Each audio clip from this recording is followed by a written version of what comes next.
मु धरिची है ताश गोटे बाजीर पूरा धरिची एटी ताश खेल होनी गोटे एटी ताश रे जादू होची तो से जादूटा कौन आपण मान सहित मुझे सेयार करी से जादूटा है मौसा जने आसचंती से मौसा है देखले देन मुझे जानली तो मुझे तो से ट्रिक को धरी पारनी तो आपण मैंने जदि धरी पारिबे ताले वीडियो माध्यम रे देखंतु केमिति ए ट्रिक हला होउची देन मते जणैबे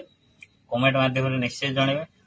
आ को माने जानी चंते ट्रिक को से माने भी कमेंट माध्यम रे जणैबे तो चलन जीवा ए ट्रिक माध्यम रे जानिबा तास रे जादू केमिति होउची तो मु धरची तास आगे फेंटी देली देन मो मन पसंद रो गोटे कार्ड को मु बाहरी कली जो कार्ड टी हला एटा जोड़ा मु मौसा जन को देखैबी मौसा जन को देखैबी मु रखिली एठी देन मौसा एठी अधा नहीं गले एटा भी देखैबी नहीं मौसा जन को अधा नहीं गले मु एठी अधा रखली देन हमें जो कार्ड को देखितिले से कार्ड टी हला एटा मौसा को देखायनी से कार्डटा रहिला ई ऊपर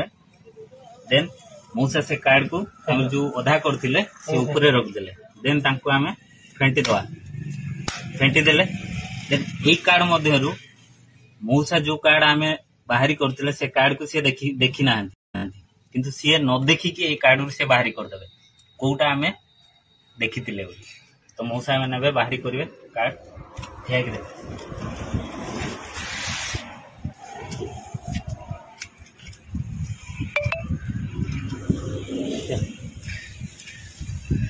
पूरा माने राइट आमे जो कार्ड ही बाहरी करथिले मौसा न देखि से कार्ड बाहरी करथिले तो एटा जादू ना कोन मो भी किछि पूरा कंफ्यूज रहउची तो आपण माने ए ट्रिक को जदी जानि छंती तो निश्चय कमेंट माध्यम रे जणाइबे आ वीडियो टी भल लागिले अधिक मते शेयर करबे जय जगन्नाथ।